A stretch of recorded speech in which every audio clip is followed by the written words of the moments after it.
Hello dear students, welcome to DK classes. तो जैसा कि आप जानते हैं जेई मेंस 2026 बहुत ही क्लोज आ चुका है। तो उसके लिए हमने एक सीरीज की शुरुआत की है जिसमें हम जेई मेंस के पीवाईक्यूज डिस्कस करने वाले हैं, chapter wise and year wise. तो सबसे पहले हम 2025 जेई मेंस में क्वाड्रेटिक इक्वेशंस के जो भी क्वेश्चंस आए हैं हम उन्हें डिस्कस करेंगे। तो हम स्टार्ट करते हैं फर्स्ट क्वेश्चन से। फर्स्ट क्वेश्चन जो जेई मेंस 2025 में आया था क्वाड्रेटिक इक्वेशन का, वो कुछ ये है इस तरीके से: e⁻⁵ln x whole square plus 3 is equal to x⁻8। Okay, ln x use हो रहा है, भी है। तो मेरे दिमाग में ये आया कि अगर मैं ln ले लेता हूँ बोथ साइड तो इसको इजीली सोल्व किया जा सकता है। तो ln e, क्योंकि ln e 1 हो जाता है इसलिए मैंने ln लिया बोथ साइड। तो power ln x whole square plus 3 is equal to ln x power 8। अच्छा, अब log की प्रॉपर्टी क्या है कि जो भी पावर है वो आगे आ जाएगी, पावर आगे आएगी। ठीक है, पावर को मैं आगे लेके आया तो ये बना 5 ln x whole square plus 3 into ln e जो कि 1 होता है। ये तो 1 हो गया। ओके, अब 8 को इधर आगे लेके आते हैं हम। 8 ln x, तो अब मुझे दिख रहा है इधर ln x का स्क्वायर है, इधर खाली ln x है। अगर मैं ln x को एज्यूम कर लेता हूं t, तो इक्वेशन कुछ ऐसे रिड्यूस हो जाएगी: 5t² minus 8t plus 3 is equal to 0। मैंने इसको क्वाड्रेटिक में चेंज कर दिया। ओके, क्वेश्चन में पूछा the product of all solutions, सभी सॉल्यूशंस का प्रोडक्ट क्या होगा। अच्छा, अब इसमें समझने वाली बात यह है कि यहां से दो वैल्यूज आएंगी। अब वो दो वैल्यूज कौन सी होंगी? t1 and t2। ऐसा मैंने मान लिया कि दो रूट्स इसके हैं, t1 एंड t2। ओके, तो लेकिन ये एक्चुअल रूट तो नहीं है, इनका तो प्रोडक्ट नहीं लेना मुझे। तो एक्चुअल रूट कौन से है? एक्चुअल रूट तो x की वैल्यू है, x की वैल्यू। अच्छा, अब t1 t2 कैसे होंगे? ln x t के इक्वल है। तो इसका मतलब जो पहला रूट होगा x1 वो यहां से निकलेगा, इसको ऐसे पुट करके। दूसरा रूट ऐसे निकलेगा यहां से। तब हम x1 और x2 निकाल सकते हैं। हमें x1 x2 निकालने नहीं है, इनका प्रोडक्ट निकालना है। तो मैंने क्या किया, अगर मैं इन दोनों का सम कर देता हूं तो ln x1 plus ln x2 equal to t1 plus t2। तो यहां से मुझे पता चला ln x1 इंटू x2 आ गया property of log, ln m plus ln n is equal to ln mn। उस प्रॉपर्टी का मैंने यूज किया और इसको मैंने लिख दिया t1 प्लस t2। ये सब क्यों किया? ताकि x1 इंटू x2 का पता चले मुझे। अब इजीली x1 इंटू x2 क्या होगा? e power t1 plus t2। Simple, e power t1 plus t2। t1 plus t2 क्या है? यहां से sum of roots. Simple, t1 plus t2 is equal to sum of roots होता है minus b by a, that is 8/5। तो यहां put कर देते हैं तो product of roots finally e power 8/5 आ जाएगा। तो इस तरीके से क्वेश्चन था, ये थोड़ा सा घुमा के दिया हुआ था, लोग में दे दिया, बाकी इजीली सोल्व हो सकता था। ओके, नेक्स्ट हम देखते हैं। नेक्स्ट क्वेश्चन है नंबर ऑफ सॉल्यूशंस का, कि the number of solutions of the equation this into this equal to 0। Okay, तो इसमें मैं ये देख पा रहा हूं कि अ, दो एक्सप्रेशंस का प्रोडक्ट जीरो के इक्वल है। तो वो जीरो के इक्वल है, तो इससे हमें समझना होगा कि या तो ये जीरो हो सकता है या ये जीरो हो सकता है। पहली चीज यही आएगी दिमाग में। अच्छा, उसके बाद और क्या देख सकते हैं हम? पैटर्न दिख रहा है कि इधर भी रूट एक्स है, इधर रूट एक्स का स्क्वायर है एक्स, सेम हियर। तो अगर मैं कुछ ऐसा करूं, कुछ एज्यूम करने की कोशिश करूं जिससे थोड़ा इजी हो जाए ये पैटर्न देखना, तो ज्यादा बेटर रहेगा। तो मैंने ऐसा एज्यूम किया कि लेट से 1/√x इक्वल टू टी। इस बार मैंने 1/√x को टी मान लिया। ठीक है, तो 1/√x अगर टी है तो अब ये क्लियर बात है कि 1/x t² हो गया। फिर मैंने पुट किया और चेक किया, इक्वेशन कुछ ऐसी बनी, 9t² minus 9t plus 2 into 2t² minus 7t plus 3 is equal to 0। ठीक है। अच्छा, अब इसमें ऐसा नहीं है कि हम खाली चेक करेंगे कि टी की दो वैल्यूज आ रही है कि नहीं, टी की दो वैल्यूज आ रही है कि नहीं, तो दो और दो टोटल चार सॉल्यूशंस हो जाएंगे। इसमें प्रॉब्लम ये है कि टी जो हमने एज्यूम किया वो 1/√x को एज्यूम किया है, यानी कि टी अगर पॉजिटिव होगा तभी एक्स की कोई वैल्यू एग्जिस्ट कर सकती है। टी को पॉजिटिव होना जरूरी है।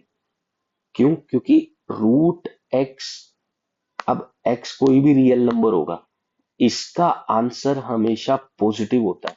तो 1/√x को भी पॉजिटिव होना है, तो इसके लिए टी पॉजिटिव होना चाहिए।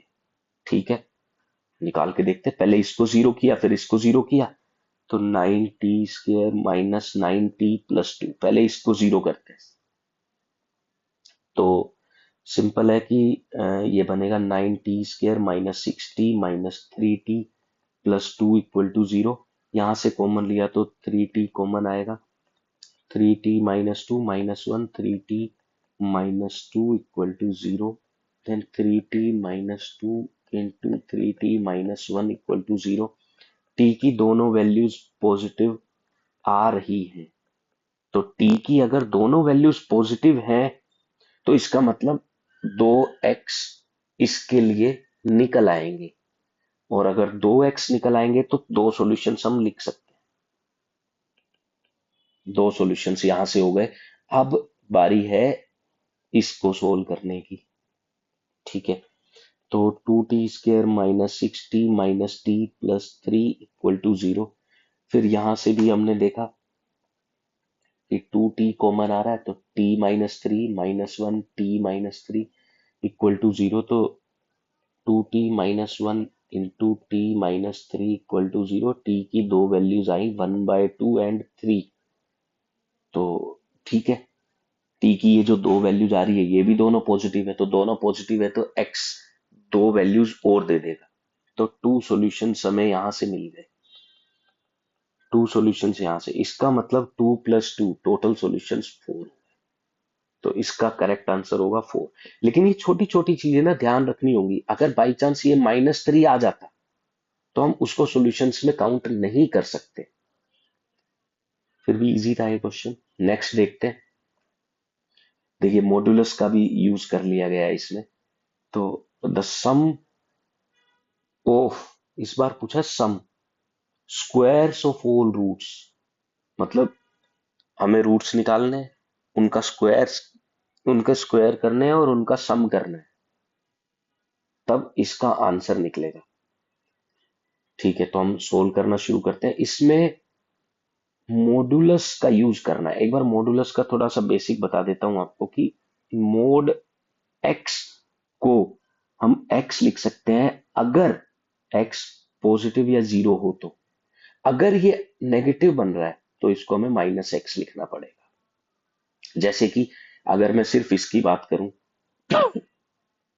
2x माइनस 3, तो ये जीरो बनता है 3/2 पे, ये जीरो 3/2 पे बनेगा, तो ये 3/2 पे जीरो बनता है, उसके इधर पॉजिटिव और इसके इधर नेगेटिव।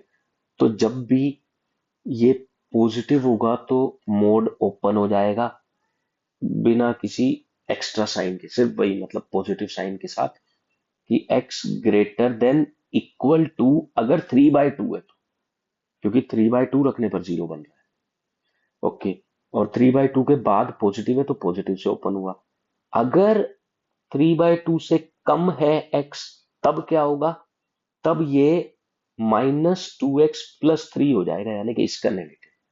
तो ये दो कंडीशंस का यूज इसमें हमें करना पड़ेगा। तो ठीक है, स्टार्ट करते हैं पहली कंडीशन के साथ कि केस 1 मैंने एज्यूम कर लिया कि x जो है वो 3/2 से बड़ा या उसके बराबर है। ठीक है, तो मोड हट जाएगा पॉजिटिव साइन के साथ। ये लीजिए, ये इक्वेशन ऐसी तैयार हो गई। तो यहां पर हमें रूट्स निकालने होंगे। X square plus 2x minus 7 equal to 0। तो x की वैल्यू आ गई -b plus minus square root of b square minus 4ac 28 upon 2a। या इसको मैं बोल सकता हूं -2 प्लस माइनस रूट 32 को 16 इंटू 2, तो 4√2 भी लिख सकते हैं अपॉन 2। या मैं इसको बोल सकता हूं -1 प्लस माइनस 2√2। ठीक है। अच्छा, मैं इसको इतना सोल्व क्यों कर रहा हूं? उसका कारण ये है कि हमें इसी कंडीशन को फॉलो करना है। यानी कि ये जो केस हमने लिया कि ये ऐसा होगा, वो कब लिया? जब x 3/2 से बड़ा या बराबर है। तो अगर किसी भी केस में 3/2 से कम आ गया तो वो वैल्यू हमें रिजेक्ट करनी पड़ेगी। जैसा कि मुझे दिख रहा है, इसके जो दो रूट है, -1 -2√2 एंड -1 प्लस 2√2, ये तो 3/2 से छोटा है। ये तो साफ साफ दिख रहा है, तो इसे तो सीधा हमने रिजेक्ट कर दिया। ओके, अब मैंने देखा 3/2 अप्रोक्सीमेटली, 3/2 तो 1.5 ही है। इसकी अप्रोक्सीमेट वैल्यू हम देखेंगे कि 1.5 से ज्यादा होगा या कम होगा। तो 1.4 होता है √2, इंटू 2 किया तो 2.8 -1, यानी कि अप्रोक्सीमेटली ये 1.8 के आसपास है। तो ये वैल्यू एक्सेप्ट होगी। यानी कि इसका एक सॉल्यूशन मैं ये लिखूंगा, अलग से लिख लेता हूं मैं इसका एक सॉल्यूशन कि 2√2 -1 इसका एक सॉल्यूशन आ चुका है। ओके, अब हम केस 2 उठाते हैं।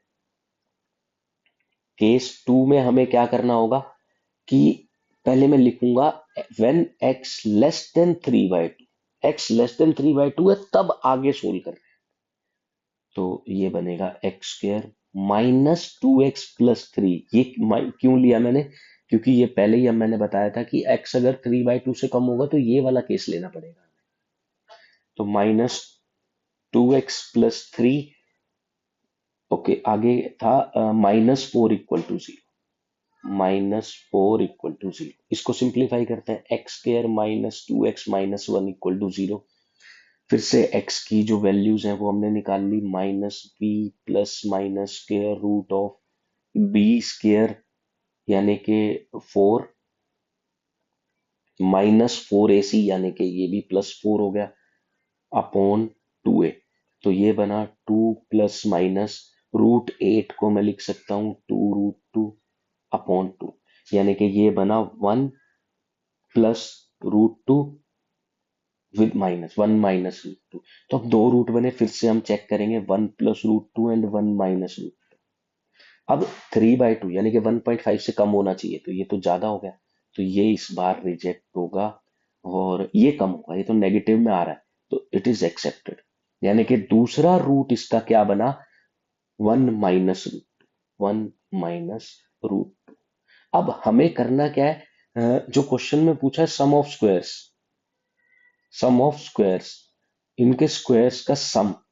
तो ठीक है, 2√2 -1, 2√2 -1 का स्क्वायर प्लस 1 -√2 का स्क्वायर, ये आंसर होगा।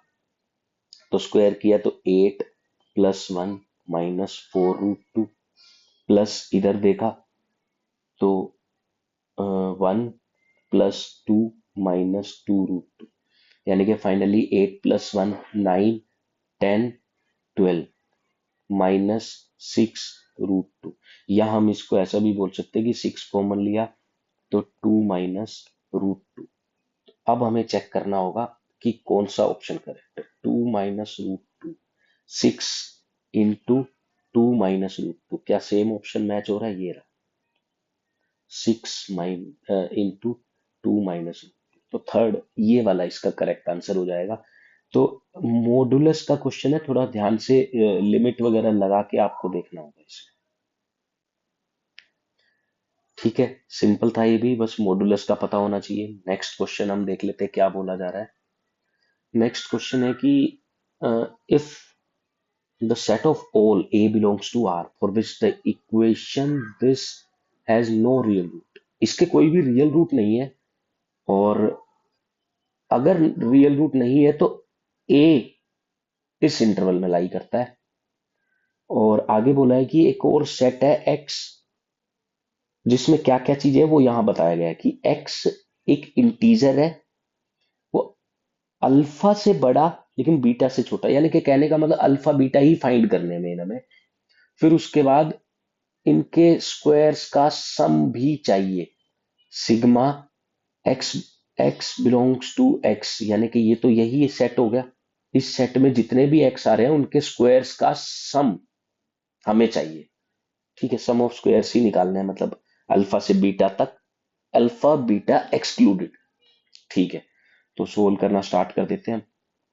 सबसे पहले इसको, अगर इस इक्वेशन के नो रियल रूट्स, मतलब कोई भी रियल रूट नहीं है, तो उसकी कंडीशन होती है, इसको मैंने ऐसे लिख लिया, उसकी कंडीशन होती है कि डी नेगेटिव होना चाहिए। तो डी को नेगेटिव करेंगे, तो डी क्या है इसमें, b square minus 4ac, this should be less than zero. अगर ये लेस देन जीरो है तो इसका कोई भी रियल रूट नहीं होगा, और इस कंडीशन के हिसाब से हमें ए निकालना है। तो मैंने सिंप्लीफाई किया, a square minus 10a plus 25 minus 120 हुआ, एंड प्लस 8 3 जा 24a हो गया। अब ए स्क्र प्लस 14a हो गया, और ये अगर 20 गए तो 195 हो गया, माइनस का minus 95 is equal to zero. तो 19 5 जा 95, तो इसके जो दो रूट्स बनेंगे, सॉरी इक्वल टू जीरो नहीं लिखना है मुझे, मुझे इसमें लिखना है less than zero, less than zero, less than zero. Okay, a plus 19 into a minus 5, ये दो इसके रूट्स हो गए। और जब भी लेस देन जीरो हो, बिटवीन द रूट्स आंसर होता है। बिटवीन द रूट्स मतलब -19 से लेकर 5, बोथ नॉट इंक्लूडेड। तो अब ये अल्फा बीटा की वैल्यू हो चुकी है, अल्फा बीटा। अब हम सेट एक्स को देखते हैं, तो इसमें सेट एक्स में क्या कह रहा है, एक्स इंटीजर है और एक्स अल्फा से लेके बीटा तक है, यानी कि एक्स के अंदर जो जो एलिमेंट्स आएंगे वो ये होंगे। अब -18 -17 -16 से लेकर -1 0 1 2 3 4, यहां तक चलेगा ये। ओके, अब इनके स्क्वायर्स का सम नहीं चाहिए हमें। तो ठीक है, इनके स्क्वायर्स का सम हम इस तरीके से निकाल सकते हैं कि -1 का स्क्वायर, -2 का स्क्वायर, -3 का स्क्वायर, अप टू -18 का स्क्वायर, ये तो हमने अलग से निकाल लिया। और फिर जीरो, जीरो का तो कोई मतलब ही नहीं है। 1 2 3 4, 1 का स्क्वायर, 2 स्क्वायर, 3 स्क्वायर और 4 स्क्वायर, ये अलग से निकाल लिया, और इन दोनों का सम जो भी बनेगा उनको ऐड कर दिया। ओके, अगर हम फर्स्ट वाला देखते हैं, सबसे पहले मैं आपको ये बता दूं कि n नेचुरल नंबर के स्क्वायर्स का सम, इनका सम होता है n into n plus one into 2n+1/6। तो यही करने वाले हैं हम, ये n नेचुरल नंबर्स ही मान सकते हैं क्योंकि स्क्वायर तो पॉजिटिव ही बनने हैं।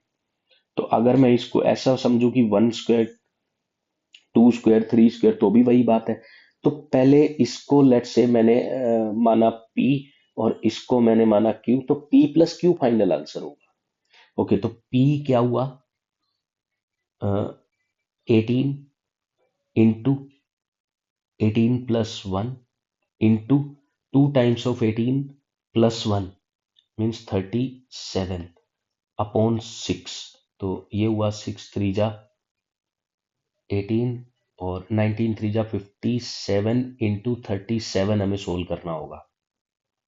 तो ये बनेगा 7 7 जा 49 4 39 इंटू 117, ओके 901 2109 बनने वाला है ये। तो 2109 ये सम हुआ 2109। अब हम Q को सोल्व करते हैं। Q होगा 1 स्क्वायर 2 स्क्वायर 3 स्क्वायर 4 स्क्वायर, तो ये ऐसे होगा 4 इंटू 5 इंटू 9 अपॉन 6। ठीक है, इसको भी हमने सिंप्लीफाई किया तो ये बना 30। तो टोटल सम स्क्वायर्स का जो बनेगा वो बनेगा 2139। ये इसका फाइनल आंसर हो जाएगा, 2139 इसका आंसर होगा। ओके, तो ठीक है, ठीक था, सिंपल था क्वेश्चन। नेक्स्ट क्वेश्चन देखते हैं हम। ये नेक्स्ट क्वेश्चन आ गया कि if the equation this has equal roots, इसके इक्वल रूट्स हैं और a प्लस सी दिया हुआ है, b दिया हुआ है, तो a square plus c square निकालना है। अच्छा, जब भी इस टाइप की इक्वेशन आपको देखने को मिले जिसके कोफिशिएंट्स का सम जीरो हो रहा है, जैसे कि इसमें आप देख सकते हैं ए बी माइनस ए सी, सिर्फ कोफिशिएंट्स लिख रहा हूं मैं, ए बी माइनस ए सी। इधर से मैंने देखा b c minus a b, और इधर से मैंने देखा कि ए सी माइनस बी सी। तो मैं देख रहा हूँ ए बी से ए बी कट हो गया, ए सी से ए सी और बी सी से बी सी, मतलब कोफिशिएंट्स का सम जीरो है। तो जब भी ऐसा कुछ देखो कि कोफिशिएंट्स का सम जीरो है, तो ये समझ जाना है कि वन उसका एक रूट होगा ही होगा, वन उसका रूट होगा। अगर वन उसका रूट है तो अगर एक रूट वन है और इसके इक्वल रूट्स हैं तो हम समझ गए कि दूसरा रूट भी वन होगा। तो इसी कंसेप्ट का हम यूज करने वाले हैं, यानी कि दोनों रूट इसके वन वन है, दोनों रूट इसके वन वन है। अच्छा, अब अगर दोनों रूट इसके वन वन है तो हम यूज करते हैं यहाँ product of roots. Product of roots का हमने यूज किया, जो कि होता है सी अपॉन ए। तो सी इंटू ए माइनस बी, ए यहाँ सी का काम कर रहा है और ए का काम कर रहा है a into b minus c. ये वन के इक्वल होना चाहिए क्योंकि प्रोडक्ट ऑफ रूट्स वन आ रहा है। ठीक है, तो इसका मतलब a c minus b c equal to a b minus a c, या मैं ऐसा कह सकता हूं कि two a c equal to a b plus b c, या फिर यहां से बी कॉमन लिया तो ए प्लस सी, और ए प्लस सी की तो वैल्यू हमें गिवन है, दैट इज 15, और b की वैल्यू भी गिवन है, दैट इज 36/5। तो दोनों वैल्यूज हमने पुट की, तो 2ac is equal to be यानी कि 36/5 इंटू ए प्लस सी यानी कि 15। तो 5 3 जा 15 और 2 भी डिवाइड किया तो 18 3 जा 54। ए सी की वैल्यू आ चुकी है,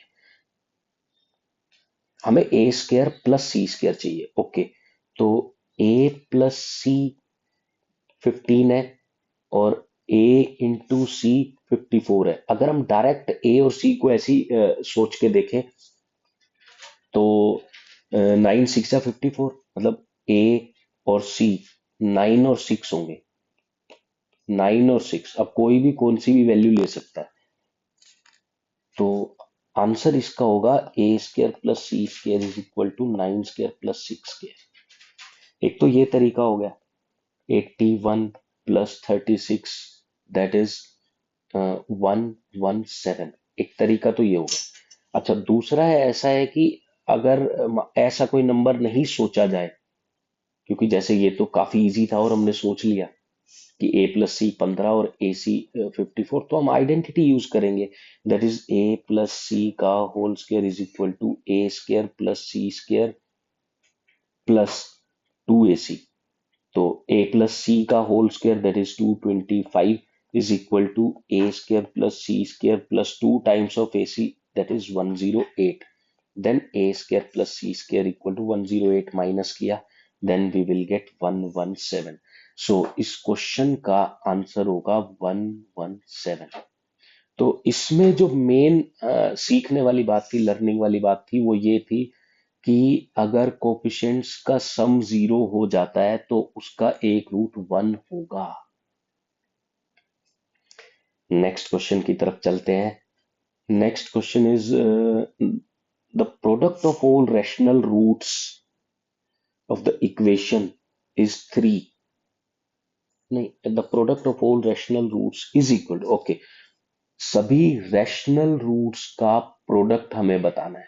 जितने भी इसके रैशनल रूट्स बनेंगे उन सब का प्रोडक्ट क्या होगा वो हमें बताना है. ठीक है, तो हमने इसको लिखा पहले x square minus 9x plus 11 का होल स्क्वायर माइनस. अच्छा, इसको मैंने देखा थोड़ा और मैंने सोचा कि अगर मैं इसको सिंप्लीफाई करता हूं तो पहली जो दो टर्म्स है दोनों ब्रैकेट्स की, कौन कौन सी, एक तो ये वाली एक्स स्क्वायर माइनस 9x, एक इधर एक्स स्क्वायर माइनस, वो सेम बन गए. तो यहां से मुझे आइडिया लग सकता है कि अगर मैं इसको t पुट कर लेता हूं तो ये बनेगा t plus 11 whole square minus t plus 20 is equal to 3, जिससे कि एक क्वाड्रेटिक इक्वेशन बन जाएगी और क्वाड्रेटिक इक्वेशन को हम सोल्व कर सकते हैं. तो ये बनेगा t square plus 22t plus 121 minus t minus 20 minus 3 is equal to 0. Okay, थोड़ा और सिंप्लीफाई किया तो टी स्क्वायर इधर हुआ प्लस 21t और 101 माइनस 3 यानी कि 98 बनेगा, वो भी प्लस 98 इक्वल टू 0. तो यहां से दो फैक्टर्स बनेंगे t plus 14 into T plus 7, जिससे t की दो वैल्यूज तो निकल गई -14 एंड -7. अच्छा, लेकिन t निकालना हमारा टारगेट नहीं था. इसको एक्स स्क्र माइनस 9x हमने t के इक्वल पुट किया था. तो अब वापस बारी है कि इसको इसकी वैल्यू दे दे. t की वैल्यू -14 एक केस बनेगा और एक्स स्क्र माइनस 9x ये भी t है, तो इसकी वैल्यू -7 ये दूसरा केस बनेगा. Okay, x square minus 9x -14 इधर आएगा तो प्लस 14 इक्वल टू 0, ये हुआ. अब हमें क्वेश्चन में बोला गया है कि प्रोडक्ट निकालना है रैशनल रूट्स का. अच्छा, रैशनल रूट्स तो तभी बन सकते हैं जब d 0 के इक्वल होगा, अदरवाइज नहीं. नहीं, d 0 नहीं, d परफेक्ट स्क्वायर होगा तब. d 0 होगा तो इक्वल रूट्स बनेंगे. d परफेक्ट स्क्वायर होगा तो स्क्वायर रूट वाली टर्म खत्म हो जाएगी, जिससे रैशनल रूट्स आ जाएंगे. ठीक है, तो हमने d चेक किया. इसका d बन रहा है b स्क्वायर माइनस 4ac, तो ये बना 25, परफेक्ट स्क्वायर है. यानी कि इसके सारे दोनों roots rational roots rational roots हैं, तो इनका प्रोडक्ट निकाल लिया. हमें तो प्रोडक्ट से मतलब है ना. प्रोडक्ट ऑफ रूट्स हो गया इसका c या बाय a यानी कि 14. ओके, अब हम इस पे आए तो x square minus 9x plus 7 equal to 0. फिर से मैंने d चेक किया कि क्या परफेक्ट स्क्वायर बन रहा है, तो d होगा b स्क्वायर माइनस 4ac, तो ये तो 53 आ रहा है, which is not perfect square. तो इसके जो रूट्स होंगे वो इरेशनल होंगे, और क्वेश्चन में बोला था जो रैशनल रूट्स है उनका प्रोडक्ट, तो वो तो 14 ही आएगा. सो ये छोटी छोटी चीजों का काफी ध्यान देना पड़ता है. अगर इसमें इस टर्म को मिस कर दिया जाए तो फिर क्वेश्चन गलत हो जाएगा. अगर आपने अच्छे से ये नहीं पढ़ा कि रैशनल की बात हो रही है और आपने सभी का प्रोडक्ट निकाल दिया कि जैसे इधर से 14 और इधर से 7, 14 7 जा 98, तो आप ढूंढ रहे हो ऑप्शन में 98 है ही नहीं, तो ये दिक्कत वाली बात हो सकती है. तो क्वेश्चन को बड़ा ध्यान से पढ़ना है. ओके, नेक्स्ट क्वेश्चन देखते हैं हम. नेक्स्ट क्वेश्चन जो कि आया था 2025 जेई मेंस में, वो ये है कि अल्फा थीटा बीटा थीटा अलग अलग रूट्स हैं इसके. ठीक है, और m और थीटा दिया हुआ है 0 से 2 pi. M and M are minimum and maximum values है किसकी, इसकी। ठीक है, तो इसकी ये बताना है। तो ठीक है, पहले हम ये वैल्यू चेक करते हैं कि क्या बन सकती है। Alpha power 4 plus beta power 4, इसको मैं थोड़ा अगर सिंप्लीफाई करके लिखूं तो मैं ऐसे लिखना चाहूंगा इसको कि ये alpha square plus beta square का whole square minus 2 alpha square beta square. और इस alpha square plus beta square को मैं लिखना चाहूंगा अल्फा प्लस बीटा का whole square minus 2 alpha beta, और पूरे पे स्क्वायर है वो लगा दिया, माइनस ये as it is 2 alpha square beta square. अब मेन बात है ऐसा मैंने क्यों लिखा। ऐसा मैंने इसलिए लिखा कि ये जो है alpha power 4 plus beta power 4, मुझे इसकी मैक्सिमम या मिनिमम वैल्यू चाहिए, तो इसको मैं डायरेक्टली नहीं फाइंड कर सकता, लेकिन इस इक्वेशन के अकॉर्डिंग कि 2x² plus cos theta into x minus 1, मैं ये दो चीजें डायरेक्टली फाइंड कर सकता हूँ। Alpha plus beta that is minus cos theta by 2 minus b by a, और एक alpha into beta that is c by a. अब मैंने इसको कन्वर्ट कर लिया ऐसी फॉर्म में जिसमें सिर्फ अल्फा प्लस बीटा और अल्फा बीटा ही आ रहे हैं, तो इसकी वैल्यू हम इजीली फाइंड कर देंगे। ठीक है, तो alpha power 4 plus beta power 4 यहां से क्या आया, अल्फा प्लस बीटा का होल स्क्वायर, यहां से वैल्यू पुट की तो ये बनेगा cos square theta upon 4, square कर दिया, माइनस 2 इंटू -1/2, तो ये तो 1 बनेगा। 2 इंटू -1/2, माइनस का 1 तो प्लस प्लस 1 हो गया, और इसका होल स्क्वायर है -2 इंटू अल्फा बीटा का होल स्क्वायर, इसका होल स्क्वायर तो 1/4 होगा, तो इंटू 1/4 यानी कि ये 1/2। फाइनली ये ऐसे बन रहा है cos square theta by 4 plus 1 का होल स्क्वायर माइनस 1/2। अच्छा, अब इसकी जो मैक्सिमम वैल्यू है उसको कैपिटल एम बोला है, जो मिनिमम वैल्यू है उसको स्मॉल एम बोला है, तो मैक्सिमम और मिनिमम वैल्यू निकाल लेते हैं। मैक्सिमम वैल्यू के लिए कोस स्क्वायर मैक्सिमम कब हो सकता है, कोस स्क्वायर मैक्सिमम होगा 1, जब वो कोस स्क्वायर थीटा की वैल्यू 1 होगी तभी वो मैक्सिमम हो सकता है, क्योंकि स्क्वायर है तो ये 0 से 1 मूव करेगा, तो 1 जब इसकी वैल्यू होगी तो मैक्सिमम होगा, तो मैक्सिमम के लिए कोस स्क्वायर थीटा को 1 पुट करेंगे हम, तो ये कुछ ऐसा बन गया, यानी कि 1/4 प्लस 1 5/4, 5/4 का स्क्वायर 25/16 माइनस 1/2 यानी कि 17/16। ओके, अब इसकी लीस्ट वैल्यू कब होगी, जब कोस स्क्वायर थीटा 0 बनेगा, क्योंकि कोस स्क्वायर थीटा की वैल्यू 0 से 1 हो सकती है, इसके अलावा कुछ नहीं हो सकती, तो 0 पर मिनिमम होगा, तो मिनिमम के लिए इसको 0 पुट किया तो ये बना 1 माइनस 1/2 दैट इज 1/2। तो ये कुछ इस तरीके से हो गया। हमें फाइंड करना है 16 times of m plus m, यानी कि 16 टाइम्स ऑफ 17/16 प्लस 1/2, यानी कि 16 टाइम्स ऑफ 25/16 दैट इज 25। तो इसका जो करेक्ट आंसर होगा वो होगा 25।